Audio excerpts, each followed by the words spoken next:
E aí, tudo bem? Voltamos então agora nessa aula para falar sobre uma outra característica dos switches, que na hora que você estiver fazendo o teu projeto, a tua rede, você vai ter que acabar escolhendo, né? Se o teu switch é Layer 2 ou Layer 3. Se você vai utilizar um switch mais simples ou então um switch que tem recursos mais avançados, tá? Quando a gente fala de Layer, a gente tem que lembrar do modelo OSI. O modelo OSI, ele divide a rede em 7 camadas e, apesar de a gente usar o TCP/IP, que tem um modelo diferente, o OSI ele é a base para a gente dar a nomenclatura de tudo quanto é equipamento. Tá? Então o modelo OSI tem a camada 1, que é a física, 2 enlace, 3 rede, transporte na 4, sessão na 5, apresentação na 6 e aplicação na 7. Tá? Os hubs, eles estão aqui, ó, na camada física. Eles só fazem a transmissão binária, eles não conseguem enxergar endereçamento e tomar decisões baseadas em endereços. Eles simplesmente enviam tudo para todas as portas sem pensar, né? É aquele cara que fala sem pensar, ok?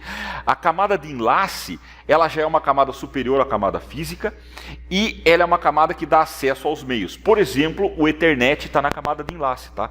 E o Ethernet ele tem um endereço chamado endereço MAC, que é o endereço de camada 2, que é o endereço que identifica cada dispositivo numa rede Ethernet.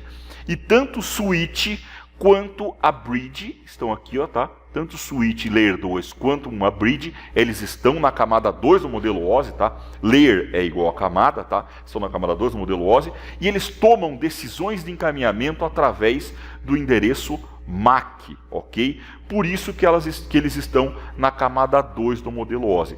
Então o teu switch ser Layer 2 quer dizer que ele vai encaminhar baseado no endereço MAC.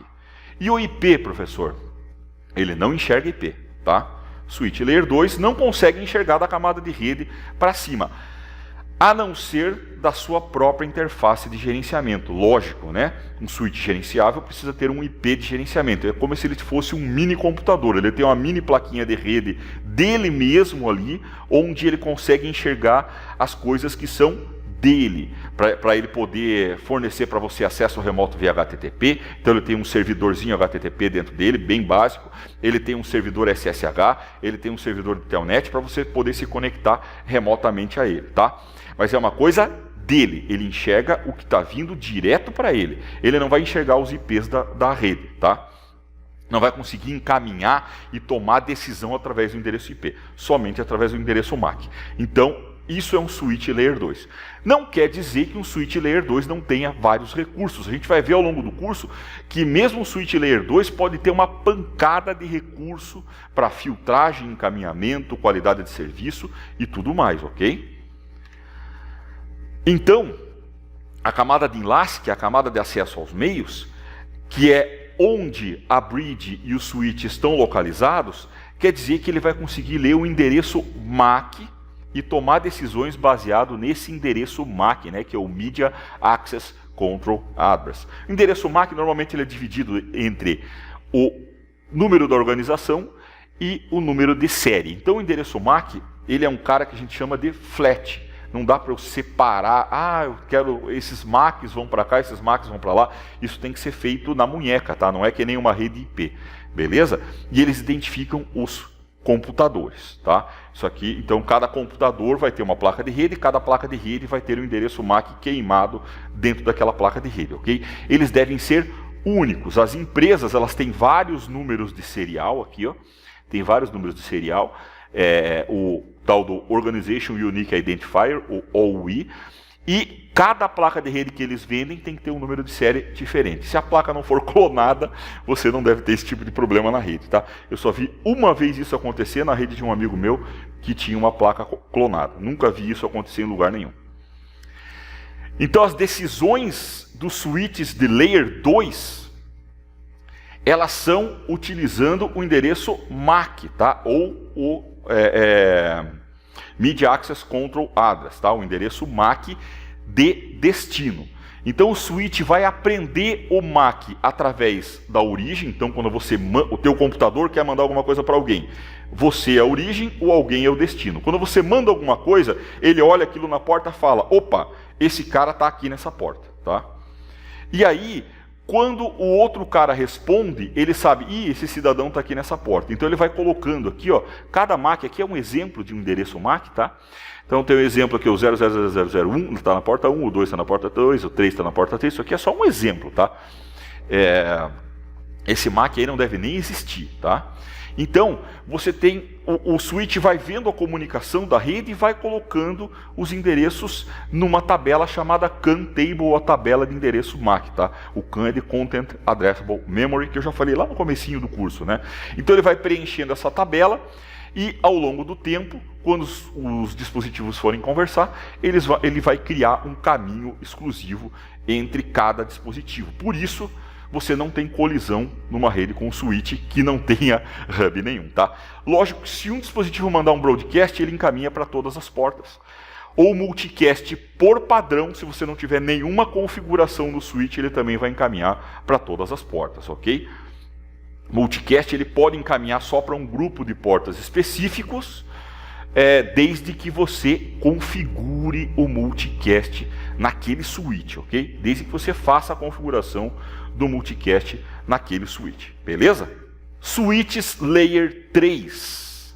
Aí, a camada 3 é a camada de rede, onde está o endereço IP versão 4 e IP versão 6 aqui, ó, que a gente tem nesse cara, tá? Então, um switch Layer 3, um switch camada 3, ele consegue tomar decisão de encaminhamento tanto pelo Layer 2, que ele continua funcionando como um switch normal, tá? Se você não falar nada, a porta de um switch Layer 3 é uma porta Layer 2, normal, ok? Então ele continua fazendo encaminhamento de camada 2, normal, como era sempre, e ele tem uma capacidade adicional de roteamento, como os roteadores têm, ok? Então o switch Layer 3, ele tem uma função de switch e roteamento ao mesmo tempo, switch e roteador ao mesmo tempo, por isso ele é chamado multi-layer switch. Porque ele não fica só no Layer 3, tá? Dá até para você fazer listas de controle de acesso, dá para ter servidor de HCP dentro de um switch Layer 3, um monte de coisa dentro dele, então normalmente ele é chamado também de multi-layer switch, um switch multicamada, beleza? E ó, nem todo switch Layer 3 vai suportar IPv4 e IP versão 6, tá? Os mais novos com certeza, os mais antigos provavelmente nem vão rotear IPv6. Então, o switch Layer 3, mesma capacidade de um switch camada 2. Ele continua tendo CAN Table e aí ele vai ter uma tabela nova chamada TCAN. Tá? Essa tabela nova, esse T ali é de ternário. Tá? Então, ele tem alguns bits a mais para também poder ter a função de roteamento. Tá? Todos os switches fazem encaminhamento em hardware, inclusive de camada 3. Então, o roteamento de um switch Layer 3 vai ser mais rápido do que um roteador, porque ele faz em hardware, o roteador normalmente faz em software. Tá? Então, um switch Layer 3 vai fazer, além de tudo aquilo que o switch Layer 2 faz, vai poder fazer roteamento IP. Dentro dele vai ter uma tabela de roteamento. Tá? Então, aqui, ó, o teu switch Layer 3... ele vai conhecer todas as redes. Eu sei que essa rede aqui está nessa porta, é uma porta Layer 3, por exemplo.